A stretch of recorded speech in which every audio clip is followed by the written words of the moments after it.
athletes. We're probably one of the most competitive human beings on the planet. You can know everything out there, but it's not going to be received well if they don't think that you care. I love working with young people. That's one rule you would add to a sport to make it more exciting. I'm just so proud of the fan experience we have at home games right now. The energy of our campus is second to none. This podcast is brought to you by Washburn University, a tight-knit college in a city of opportunity. Washburn offers small classes and big experiences. It's public, prestigious, and has the lowest student debt in the state. Above all, Washburn delivers a personalized education that you won't find at larger schools. Learn more at washburn.edu.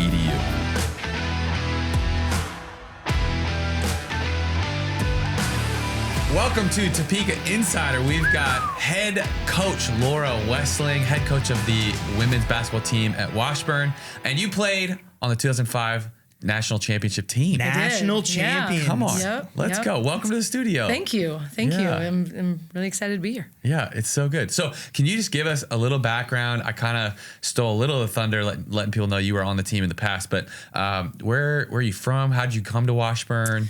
Yeah, so I'm actually from Wyoming, Casper, Wyoming. Grew up there and had a pretty wild path to get here. I was playing in a random tournament in Kearney, Nebraska.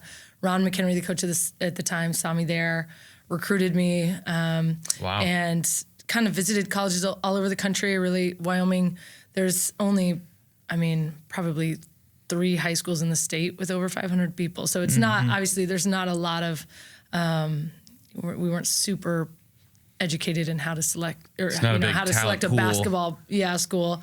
But just love the relationship I built with him, loved my visit when I came, ended up here, got my MBA here, graduated from here twice, played 4 years of basketball, 1 year of soccer, and then fell in love with coaching. So coaching has led me, I was an assistant for about 10 years in Missouri and Kansas, and then a head coach in Illinois, and then 6 years in Colorado, and now I'm here in Topeka. Wow. Yeah. Wow. That's awesome. So you're Wyoming, were the winters a little less harsh when you got to Kansas, or? Yeah. It was a little wild because you're just so used to it, Wyoming winters. The only thing is the wind in Wyoming. It'll drift you 10 feet of snow. Yeah. And then Kansas it was the wintry mix I never knew anything about, the ice and snow at the same time that will coat your car completely. Yeah. That's its own beast. And just, turn it into an ice shell on your car. Trying to figure out how to get that thing de-thawed. I remember in college, trying warm water or de-icer, all these things that you're probably not supposed to do. It just makes it worse. Shooting at it, until it comes off. But so it had to. What's really nice now is the credit cards that are made out of metal. Oh man, those are nice little ice scrapers. Well, see, these are things I did not know at 18, but it was so a little adjustment, but it was I loved it. I would be interested to know, from the audience, if we did a poll, like jank ways you scrape your car. What are the DIY tips for getting ice off your car? I've got 10. I got top 10 that can rule. You have a top 10 tips. I'm telling you, we tried everything, and then every time I tried something, somebody would be like, "Well, you're gonna break your glass, or you're gonna scratch your paint, or you're gonna do all these things." Well, what are a few you remember? The continuous hot water was one that was really silly because it would melt for a second, and by the time you could get the next thing of hot water, it would just refreeze. So you're just looking ridiculous. The chipping away at it was a problem because I did actually crack some glass once. Oh, shoot. And then you putting the towel over the glass so you can just pull it off. I don't know if you've ever seen people do that. You mean before it snows? So it's going to snow, you put the towel down. That does work, or that doesn't work? Well, no, because the wintry mix, it just iced the towel into the glass. So, it soaks into the towel, freezes it to your car. It's, like I said, if it's just never something I really thought through. I just kept trying different things. Yeah. I was known in college for... just getting that hole. You just need a little hole in your windshield. 100%. I crank my windshield wipers up all the way to start to try and get it there, defrosting. You can get pretty far with a hole this size on your windshield. It's amazing. Looking this way, trying to get through. That's funny. Yeah. It's amazing. It was, and before here I was in Gunnison, Colorado, which is the coldest valley in the in the country. Whoa. It was like negative 25 pretty regularly in the winter. Yeah. Oh my goodness. So my skills were very far advanced by then. So that was a breeze. You leveled up. Yeah, I completely leveled up, and I really credit my education here at Washburn for that. You know, in addition to coaching, you could have like a 101 class for freshmen, how to de-ice your car. Yeah, see? Yeah, Now we're how on to the survive Topeka winters. Yeah, I like got it. Okay, so you've been a head coach for 10 years. You've been coaching for 20. The past 4 at Washburn. Tell us a little bit about why you love coaching so much. Because you told us off air you weren't planning on coaching Right. when you got out of school, but you got into it and you've clearly made a career out of it. Yeah, I was planning on opening a restaurant. I worked in food service when I was in college and all throughout, and I kind of had this master plan. But it just had this transformational experience being a student athlete here. I think as a high school student athlete, I had this unbelievable high school coach named Mike Carey, and he was, for everything that there is to be said about the genius side of basketball, he was the genius side of building people up. And so I had this incredible resource, incredible mentor in my high school coach. But at that point, I just felt very blessed. Yeah. Well, then fast forward into college, and I played for probably one of the most competitive human beings on the planet.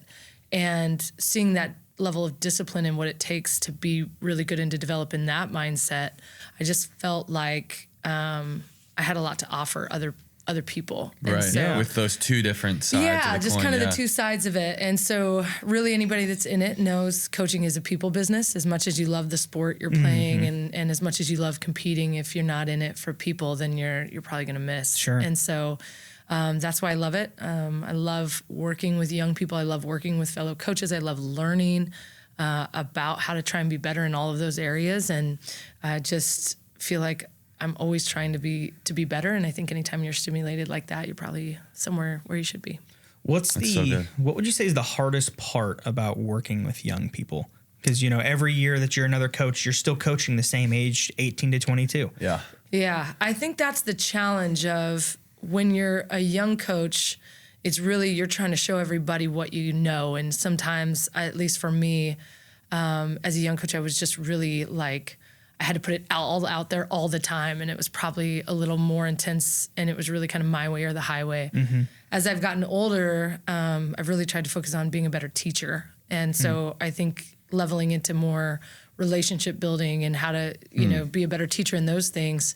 But to that, the more you learn and the more you feel like you're competent in what you're doing, we joke all the time. Like, I've gotten a lot older since I started coaching, and however, my players are still 18 to 22. So just making sure that I think that's the biggest challenge is meeting people where they are, even though you keep moving down this continuum, of life and professional development, you've still got to bring it back to where people are. Yeah. Do you feel like the challenges for young people to be successful today are different than they were when you were in school?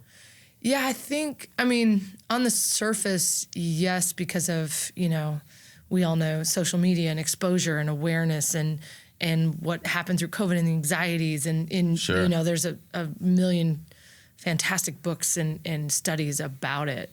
But I think really young people at the core, I don't know how much that's changed. I think they still want to be seen and heard and understood.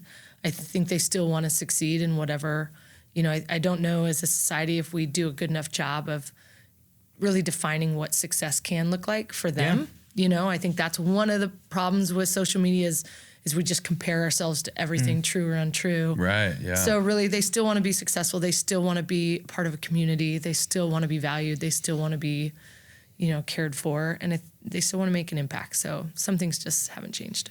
Yeah, being a coach, I think this applies to a ton of different professions, but I think of the quote that they don't care what you know until they know how much you care. And, being a coach, you can know everything out there, but it's not going to be received well if they don't think that you care about them. Yeah. And I think the harder part of coaching now is there's so many more layers to get to the young person that you have to go through that can be sometimes impossible in our world in basketball, we have the young person, but we have parents, we have trainers, we have high school coaches, AAU coaches, we have friend groups, and all of these things that are kind of layered on top of these young people. And so as they're trying to find their identity, we're trying to meet them where they are, and that can be a challenge. And so, I think I'm a big believer of they're going to rise to the expectations you set. And I still believe in discipline in the areas of like, this is how we're going to do things. How you do anything is how you do everything. And we're still going to operate in a way with high expectations. And that also means I care, you know? And I think sometimes we get into that caring is feeling good all the time, or it's comfort. Yeah. And my job's certainly not to keep things comfortable. Yeah, absolutely. What are the best and worst parts of your job? The best parts are just the people I get to work with. I mean, I have an unbelievable staff, in my program, my 2 assistant coaches are unbelievable people. And then the people that work at Washburn are really special. Everybody wants to be really good. Everybody cares. Everybody's generally funny. I mean, there's a few that aren't, but, but they think generally they are, but they're not. I mean, Yeah. I keep them in check, like that. but no, they're just a really great, humble group of professionals that I get to learn from every day. And so I think the people in this community care about Washburn and care about my family and care about me. And that's really rewarding. The worst part about my job, it can be, you have to really keep it in check because it can be overwhelming. The accessibility it takes to be a good coach and has been something I've really had to manage with having a young one now and in my life and in my marriage, of just making sure like it can't be all on all the time. Sure. Sometimes you have to close the laptop. Sometimes you have to put the phone away. Yeah. But it's just different than most jobs because that's not very often. Right. Yeah. It's easy to just be on the clock all the time. Yeah. It takes what it takes, you know? And I think that's, we try and, at least in our house, try and keep good work-life integration. I think that's really important. And then understanding like, it's never going to be 50-50 with your schedule, but there's going to be times throughout the year that maybe things are a little lighter. And so, just I like that word, sure. integration more than balance. Yeah. There's no work-life balance anymore, boys. So it's just, trying to integrate where you can. And part of that's maybe bringing my daughter to practice. Maybe part of that's, I have to do my film a little later in the night than I want to. But you find ways to make it work. I like that word a lot better because balance always felt misleading. Yeah. Balance always felt like 50-50. Yeah. And you're like, life's literally never like that. Right. Like even like if you were a coach without a child, there's a certain out of balance to that. But then you add a kid to that. Well, now your life's out of balance in this direction with your family. And, no question. But that's how it should be, you know? And so it's always out of balance in some direction. But can be really good. Yep. I like that in integration. Like, hey, I'm a whole person in everything I do.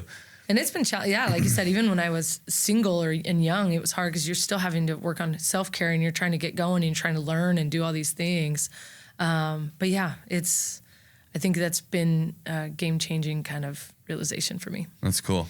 Here's a question, and I've never coached anything in my life, so this might be, the answer might be nothing. Is there a way that you approach coaching a women's team that you do differently than coaching a men's team? Do they respond to different things better? Are you able to be harder? They can't be as hard on the women, or is there something different about coaching women that you do intentionally? Yeah, I have never coached adult men. I've coached like youth boys teams, so I don't know quite the answer to that just because I've never been like in the thick of it with the same age group I am now. I've had probably thousands of conversations about this over the years, and there's books written about it. From my perspective, from coaching women, I have never and will never say anything of like, oh, well, it's girls. Or, I mean, I think I think people write off, some of the stereotypes that come with that. Right. Yeah. Now we also know some of that's true, but a lot of it's individual based. So for us, like, what I said, it takes what it takes. And what we found is young women are incredibly tough. Yeah. They're very tuned in. They want to be successful. They want all of these things. And so I've never ever used coaching a women's team as a scapegoat to allow anything that I wouldn't allow if I coached a men's team, of just... As like an excuse, you mean? Yeah, well, just like accountability. Like we don't have drama in our locker room. Okay. We focus. I think that's, if we talk stereotypes. Sure, yeah. That if you coach women, you're going to have drama. I haven't found that. If you coach women, you're going to have to deal with... them not being as physically tough or capable of handling as much. I haven't found that. I'm trying to think of some of the others that they don't care as much. I haven't found that. Yeah. Now, individually, sure. There's some, women that don't, Both sides, there's both sides. I would anticipate there are differences, but I adore coaching women because of all the positive attributes that we just talked. I mean, they're incredible. Yeah, that's funny. I actually, my wife played college soccer, and I actually learned a lot from her just talking about our past athletic careers and, coaches that we've had. She took constructive criticism way better than I did. I'd always, when a coach would yell at me or something, I'm like, he hates me. Yeah. He's being so mean. And it's like, or he doesn't know what he's talking about. Yeah. It's like, gosh, why did he yell at me? And, my wife was on the other side. It's like, well, did you do something wrong? He probably doesn't hate you. You probably just didn't feel that ground ball like you were supposed to or whatever. It's like, yeah, but why did you have to yell at me? Yep. And she took it very well. She got yelled at all the time and she didn't care. She was a terrible athlete and got yelled at all the time. No, it was a big disappointment. My wife doesn't listen to these, so I can on air say that she was a better athlete than I was. But it was I thought that was interesting from my own personal perspective. Yeah. I didn't know if you get anything. No, and I think, to be honest, one of the things that's shocking to me is, we see so many men coaching women, which, great. There's a lot of incredible coaches that coach women. I'm a little surprised we don't see more females on staff in men's sports. Yeah.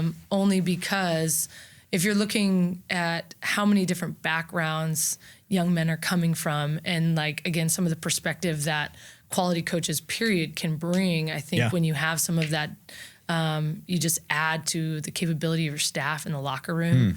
I'm a little surprised we don't see it. Again, maybe the stereotype of what goes on, Sure. But I think it'll happen. We keep seeing some women's coaches' names brought up in NBA searches. We're seeing sideline, but I'm obviously a big advocate of women coaching women. Yeah. But that doesn't mean that men wouldn't do a great job. Sure. On the flip side, I know men coach men well. I would love to see what it looks like when more women are involved in coaching men. Yeah. Are you, do you follow the NBA? Are you a college basketball girl? What's your go-to? All the sports, big athletic household. Yeah. Both growing up and now, so try and follow as much of it as I can. Yeah. What's your team of choice? What were we talking here? Whatever. What are just the big 3 teams of any sport that you guys follow? All right. If we're talking NBA, I'm a big Nuggets fan growing up in Wyoming. Okay. They were close, and now gotta love Joker and those things. WNBA, big Aces fan, big Asia Wilson fan. Football, I'm a Chargers fan, which is hard to say around here. Wow. But, All right. Yep. better than LA Broncos. Chargers fan. Was. Now it's not anymore. But yeah, big Chargers fan. Hockey, I'm a Blues fan. 'Cause I lived in St. Louis for 3 years and started going to those games. I love the Unrivaled league that's going on with 3-on-3 basketball right now on the women's side. And I could go for days. Yeah. Wait, I'm not familiar with that. What is that? So Pete Collier, a WNBA player, kind of broke off. For WNBA, it's a summer season. And so a lot of those athletes have to go overseas to really make money. And they're in a huge collective bargaining debate right now. But she, with some other investors, started this 3-on-3 league. And it's gone into there's a bunch of different rules and things on it now, and short court, and it's some really cool scoring now of a team, but it's called Unrivaled. And they blasted it with marketing. It's been insanely successful and profitable. Wow. And it's in the off season? In the off season. So now you've got players playing it. And wow. Are there a lot of teams developing in that league?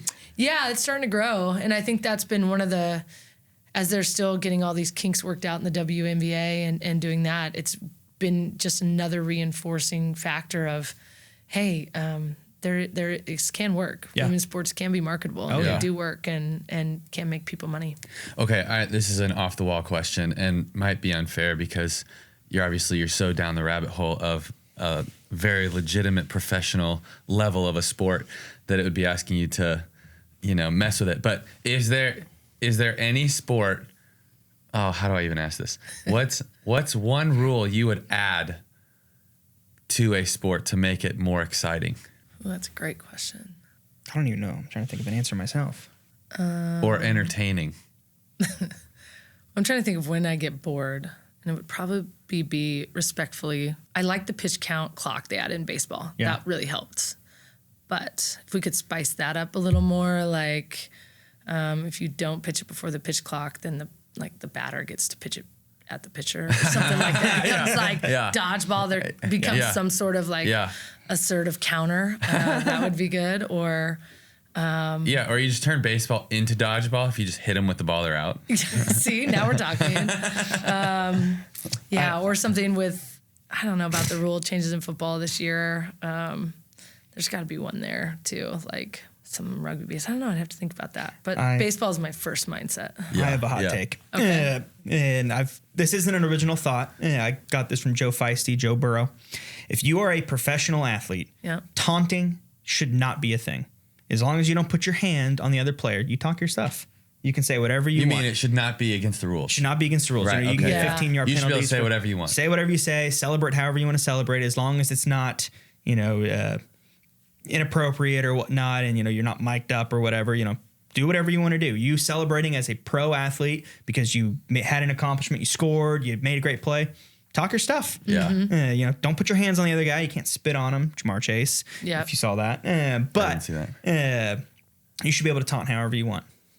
I'm not opposed to that. I like a little stuff talking myself. We've got it's always funny. That's one thing, like, players either lean into it or it is something they don't do at all. There's no like mild, talkers. And so 0 or 100. Yeah, it really is 0 or 100. But I think it's when you get into big emotional games or even practice, like that's something that helps practice not be boring. That's one thing. It's just people really struggle with the response to it. You should hear me chirp on the golf course. Now golf, now that might be where the fun gets out. Yeah, like in Happy Gilmore 2, they just went crazy with the course and everything. In soccer, one of the things I like about soccer is they don't stop the clock. And it's amazing because pretty much, and unless there's allowance for overtime, which your average games don't even have overtime. It's just like 90 minutes over, you move on. So you know exactly how long a game's going to be.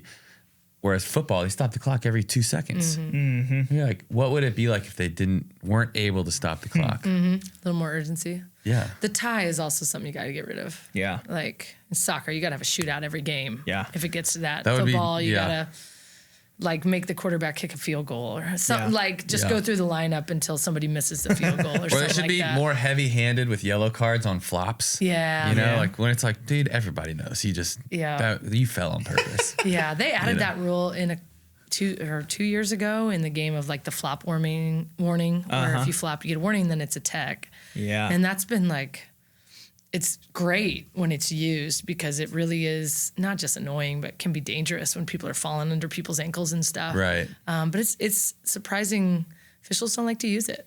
And, really? Generally. Just kind of the culture of the game a little bit? Yeah, it's just because then they have to like be sure in it and then they have to walk. But it's, we've had a couple games both on our group and the other group where it helps it stay a little truer to the actual game. Yeah. It is funny when you see clips of like professional, soccer players fall. They're covering their face and then they're like looking up to see what the reaction is before they get up. And then they get up and they're fine. You're like, bro. Well, there's this like viral clip of the high school official. Have you guys seen that? Yeah, a high school official in Kansas in a girls' high school game. Like double T'd a girl and then she went over to him and he flopped. The official flopped and laid it's bizarre. You gotta watch it. She put hands on him and he fell over. I mean, it is bizarre. So you guys. She pulls out a yellow card. Flop warning. I mean, you see her in her coach, and who knows? You don't hear the audio, so I'm not saying she didn't deserve the text. Yeah, but the actual flop itself is a wild. That's funny. Acrobatic That's feat. Hilarious. So you played 1 year of soccer in college. What was the dynamic of, was that before? Was that after you played It was basketball? after. So at the time with the NCAA, you get 5 seasons just 4 in one sport. So I had a year to burn and I was going to get my MBA anyway and GA with the basketball team. But I was out of high school. I was probably a better soccer player than I was a basketball player. Just really loved basketball more. And so the soccer team was fairly new at the time still, and I had spoke to the coach a little bit about it. I'm like, I'm going to be here anyway. Do you mind if I try out or come play? And he was all for it. And I had a blast. Oh, that's awesome. One of the most fun things I've ever done is playing that 5th year soccer, just because, your whole life's committed to basketball and how intense that gets. Yeah. And soccer, I was just like, I'm here. I'll help any way I can. Like, let's see how it goes. And you feel like it was more fun? There's like not as much pressure on it? Yeah. I don't know exactly what it was. Also, I don't know if you've seen soccer players. They're like half my size. So I look like this giant on the field. So I didn't even have to be, I didn't even have to be that skilled. I could just go and like, and not worry about fouling out. So, but an incredible group of women that I got to play with and just had so much fun that year. And we got things going a little bit. Yeah. Let's talk about recruiting a little bit on the basketball side. Is there anything, any piece of advice you would give to high school students trying to get recruited to play basketball? What should they be doing? What are best practices to get noticed? Yeah, I think Washburn, a proud sponsor of this podcast, wants to keep its homegrown talent here at home. Graduates of Shawnee County high schools and homeschools can be eligible for the Thrives Scholarship. Other local graduates can qualify for the Promise Scholarship, meaning you can go to Washburn tuition free. Learn more about these amazing opportunities at washburn.edu. Washburn is just right. Just for you. You're going to get a 1,000 different perspectives on this based on who you ask. Like, again, going through the club coach, the trainer, the parent, all these. From my perspective as a college coach, the best thing you can do is get yourself out there, film and sending your schedules out, making sure that coaches know when you play. And if maybe that's not on the forefront, just get to an elite camp or a summer camp that they work, or just make sure you're getting in front of the coaches that might want to evaluate you, that you might want to have an opportunity with.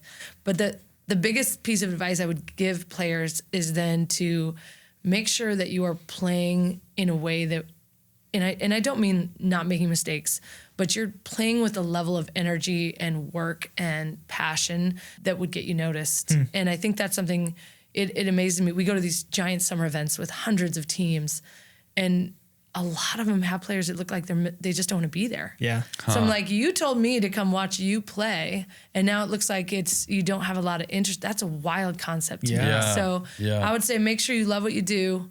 Make sure you're putting yourself out there, and then play hard and be open to feedback and find the right fit. Yeah. And I think everyone's pumping, you got to go Division I, or you got to be in the MIAA, or you have to do what's best for you and what your goals are. And so I think that would be my advice: play hard and get yourself out there. As far as like putting yourself out there, do you suggest players, pick 5 to 10 schools and they're, sending stuff to those schools? Is it just kind of a put yourself out to the world and see what comes? Is there a strategy to that? Yeah, you can do it several ways. And honestly, it's so much of it has to be catered to what your situation is. Like, the club scene now and the AAU scene now is expensive. It can be. The top tier kids usually go and they're funded, but some of these, EYCL or second, third teams, it's a lot. Not just what the registration fees are, but to travel and the impact that it makes on these families. I'm like, maybe before you get all into that, really kind of ask some people that might know what level and be honest with yourself, what level do you really want to play at? Like, what's top goal and what are you good with? Yeah. And then I think starting your process realistically is helpful. Now it's all changed with the transfer portal and all these things, but like, really, what are your priorities? Is it to go to the highest level you can? Is it to play? Sure. Is it to a certain major? Like, hash that out realistically, and then, find the schools where kind of everything kind of comes together. Yeah. So, how has the transfer portal affected your job as a coach? It's wild, and it's ever changing because it's affected us different last year than it did the first year. It's going to be different this year because of the new windows that Division I players can go in. That window just changed, so that's going to prolong everything for Division II because, it all kind of caters to Division I right now. Yeah. But it's one of those things like, it's adapt or die. Like, you don't, I can have all my thoughts on it that I want, but here's where we are. And it's been very good to us. We have a couple transfers that we've gotten out of the transfer portal that are making really positive impacts for our program. And it's given a few of our players that wanted more minutes or wanted something different for themselves a chance to go and not stress or, be stuck here angry. So I think it's really positive. I think we're in a different world with NIL and rev share and how that's all affecting the transfer portal. That's a whole different deal.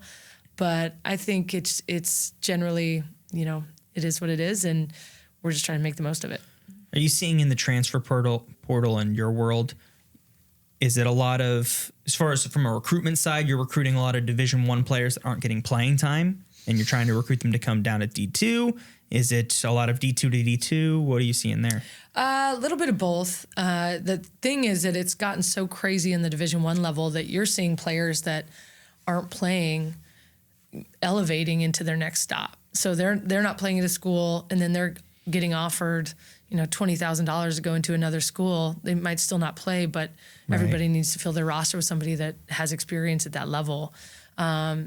So I think the bigger thing we're dealing with is having to realize that our best players are currently getting recruited by Division I schools. Yeah. And so, trying to provide an opportunity for our players, give them a reason to stay. But ultimately, even on the women's side, the amount of money we're talking about now is like, all right, what can we, hopefully do in the future to help you? But we're never going to be able to pay, the six figures and stuff that some people are going to be looking at. That's wild. You probably won't be able to say it as aggressively as I'm about to say, but that would suck.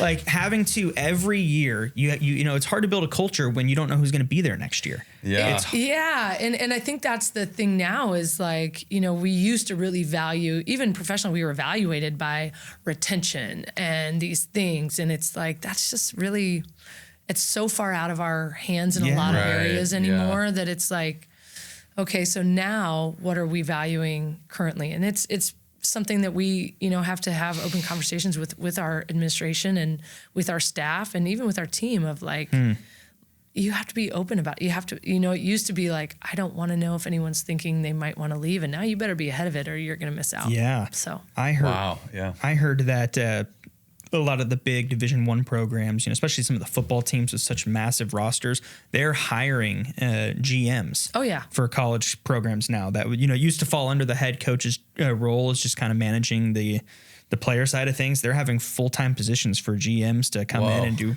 recruitment, try and retain all this stuff. Well, nearly every athlete that's in a Power 4 scenario it has representation now, has an agent and those things. So that's something that they're dealing with. And then at our level, maybe not a fully employed agent, but they certainly have somebody that's helping them operate, whether that's a former AU coach. So there's a lot of money player. coming out of this. Yeah, it is a lot of money. And now at our level, there's a lot of positives to NIL, I think, because there are some things that young people just need help with, like to be able to fix a car or those things. And we hope to make sure that, we're seeing a lot of that money flowing into our league starting to happen. Not the six figures and the major money we're looking at P4, but little amounts that, we have to stay competitive and get ahead of the game with. But at the P4 level, you're looking at insane, not just the amount of money, but the creativity now that they're using with it. Retirement funds, insurance premiums, it's wild. So that is wild. Name, image, and likeness that can spread across a lot of different things. Yeah, right. And the rev share is, at that level is its own beast. So the rules keep changing. I mean, literally last week, more rules changed. And so just do your best and keep plugging. So what are you most excited about looking forward from this point right here? For my team? Yeah. Or I think we're just in a really fun time of year with, our players. We've kind of got roles figured out. We know where we can go. We know what we can and can't do. And so now you're into the routine of like, here's what your practice layout's going to look like.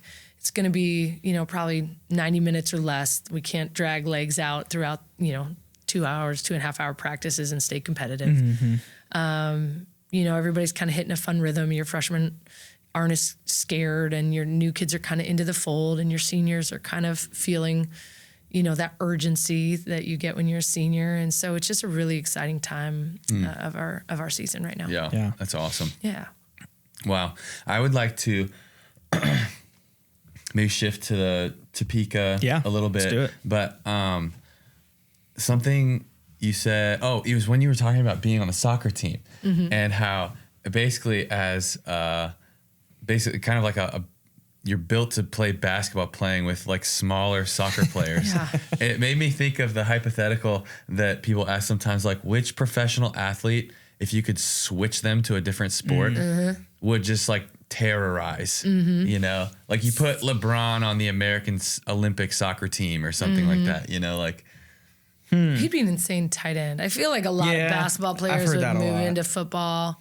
I feel like a lot of like, you know, gymnasts could probably figure out some crafty things in like soccer or something like that, where you use speed and agility and those things. And I think it's probably not as far of a stretch as most people think, because a lot of those pro athletes were on a Division I scholarship to, you know, maybe different schools, but whatever sport they wanted to pick. And so it's like, you know, they could have gone and played, you know, football at Alabama, or they could have gone and played basketball at KU. It's like, you know, and so it's not like they don't have any experience. They probably would be able to move over just fine. Well, there's so much debate about sports specialization, right? You know, and I'm somebody who still values our, you know, our high school athletes that play multiple sports, just what it does for them physiologically. But, you know, if we're recruiting someone and they tell us they play tennis, I'm like, yes, you know, or soccer. It's, you know, it's just different muscle groups than you get in basketball a lot. And it's, so you feel like that benefits their game on the court? Oh, yeah. Because they're more versatile, or?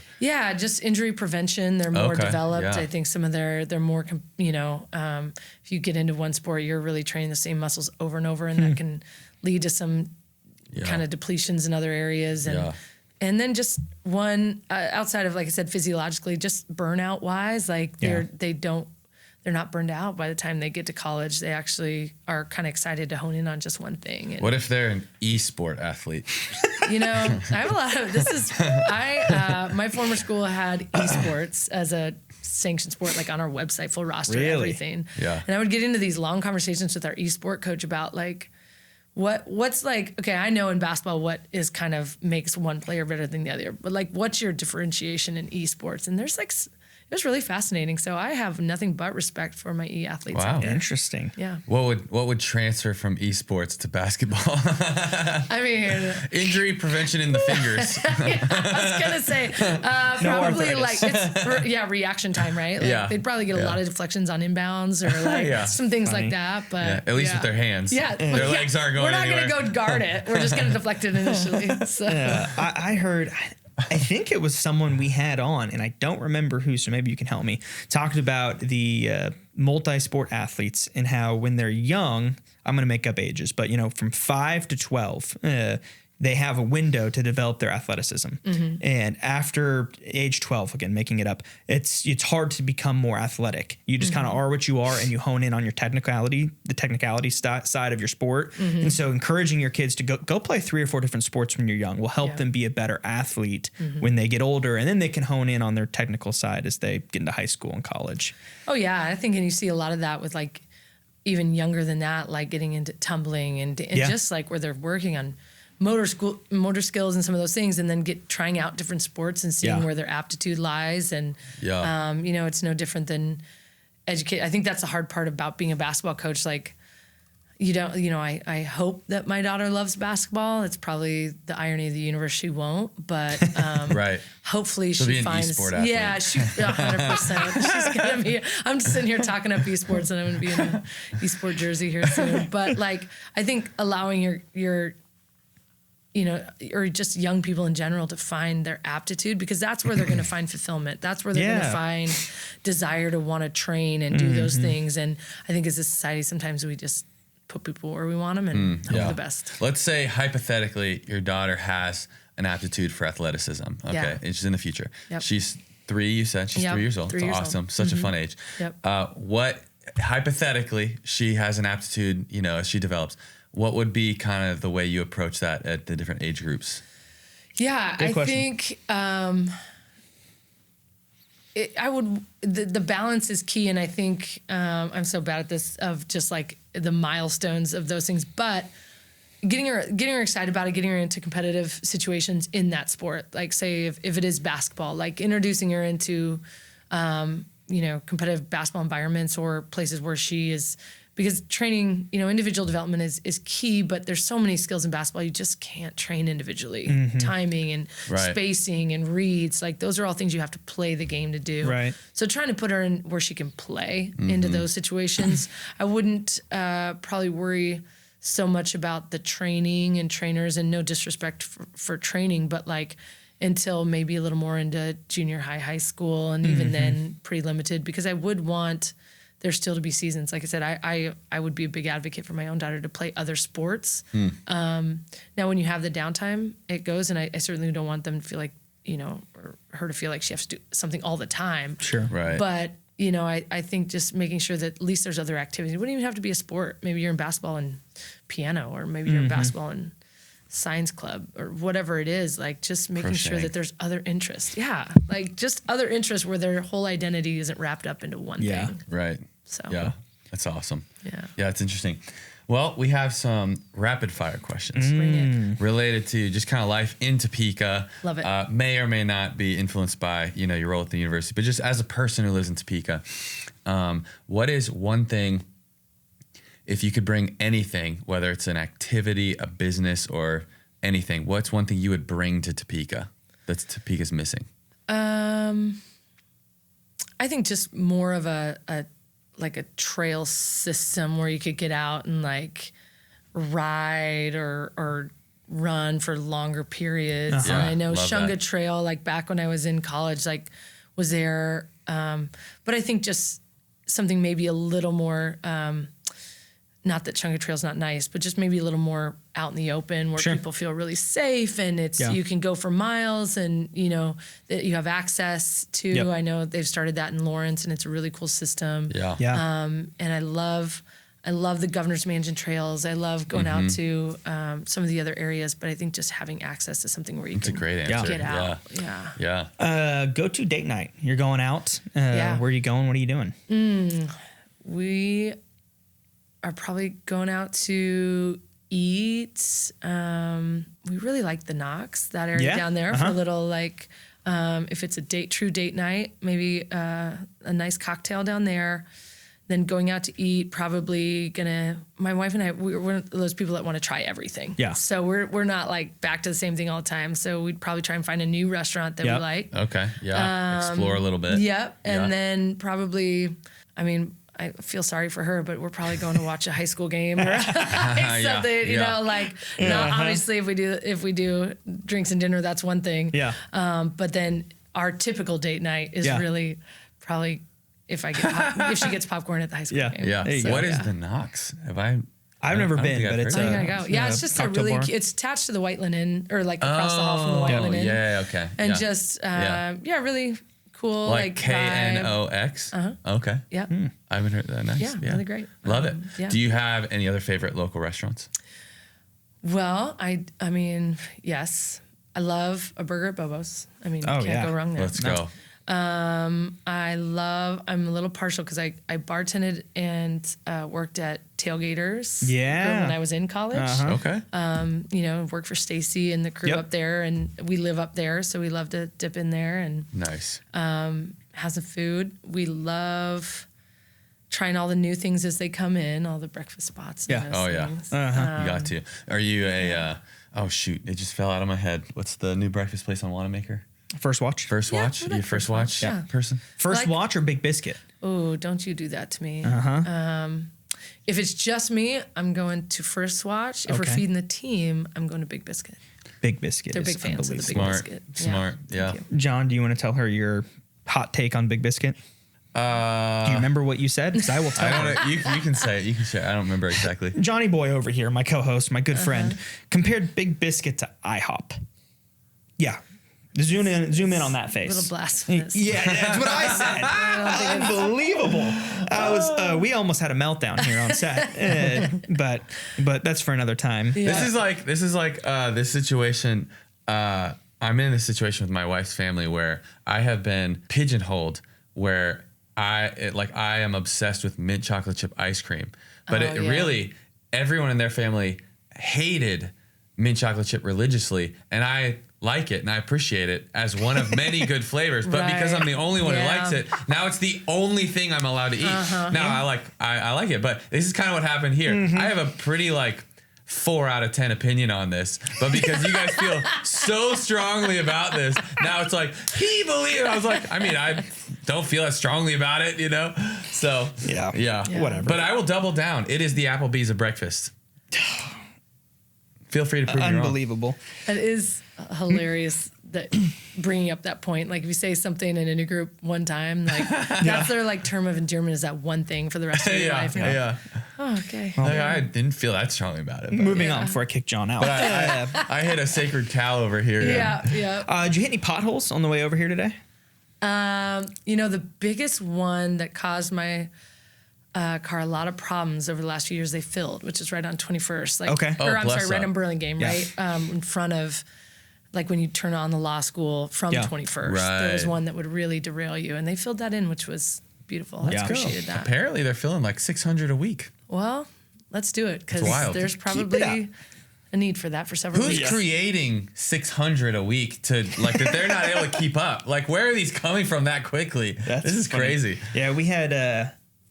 what's his official? He's the PR guy for the city of Topeka. I had him on. His name's Dan Garrett. Told us that they fill about 600 a week. Yeah. And there's an app you can submit hey, I found a pothole. I need to find that. Yeah, it's crazy. But now they're taking out whole streets at a time. So that probably there can't be 600 if it anymore. gets over a foot big, I say just take the whole street out. Yeah, we got 75 on this street. Let's just dig the whole thing up. That's how I feel like it is right now going around. So exactly. Home project.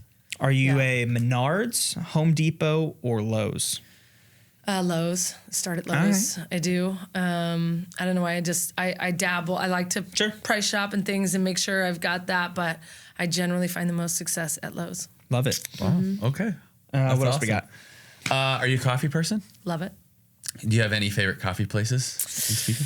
Well, a lot of the women on my team work at local. I've got a couple at Dutch Bros. I've got one at Blackbird. I've got and we have some Washburn connections over to Circle. Love that. Yep.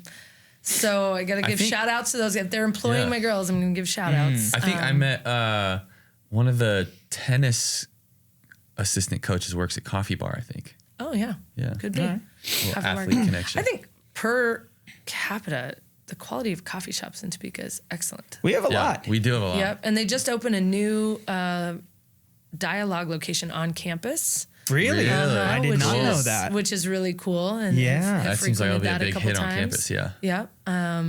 So yeah, we take a lot of recruits, around usually Circle. It's really convenient. They have a great vibe. That's a good question. Recruits coming in. Yep. Where are you taking them? What do you do on a recruit visit? Just kind of depends on the recruit, what they're into. We're really fortunate right now at Washburn. Everybody's so competitive. We try and get them to another team's game because they've, everyone's doing really well. Yeah. So just love kind of showing that vibe a little bit. And then we always ask kind of what they want to eat. If they're barbecue fans, if some recruits you have are, will be up for a little dive. Yeah. Some you better stay in those chains, you better stay high end on Wanamaker. We're going to Big Biscuit. Yeah. That's really living. I just want a really common, cheap chain to go to. Oh, I got one. Big Biscuit. You said Applebee's at breakfast. I just like to troll my friend here. That was good. That was fun. Yeah. What if a recruit is like, hey, I'm really into esports. What can we do? So let me find somebody on campus that you can talk about. Or find a guy who hasn't left his dorm room in 6 months.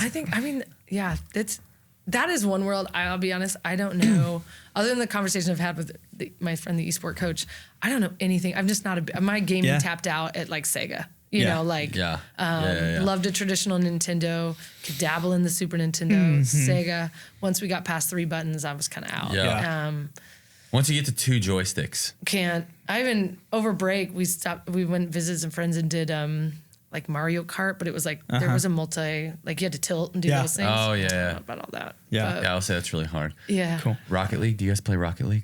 No. No? Okay, never mind. I think that's an esport game. Yeah, I think it is. Game. Yeah. Cool. It's something I should get more into. A lot of my girls game. I just haven't gotten, I don't know if I have the aptitude. Any other final questions? No, it's great. Laura, thank you so much for your time. This was so good. Yeah, guys, thanks for having me. Yeah. Where can people find you at if they want to follow the women's team, follow you on socials? We're on social media, Ichabod WBB on Instagram and X, I guess it is now.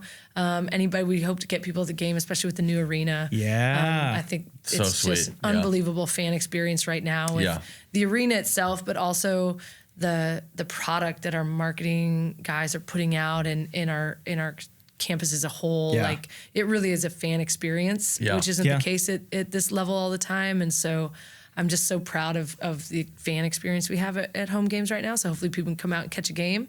Obviously, we're doing well, 12-5. Our men are number 1 in the country, so it's a great time to get into Washburn basketball and then just Washburn as a whole. I mean, it's just the energy of our campus and the direction we're going is second to none. Love it. Super cool. So, Laura, thanks so much for joining us. Thanks, guys. I appreciate you.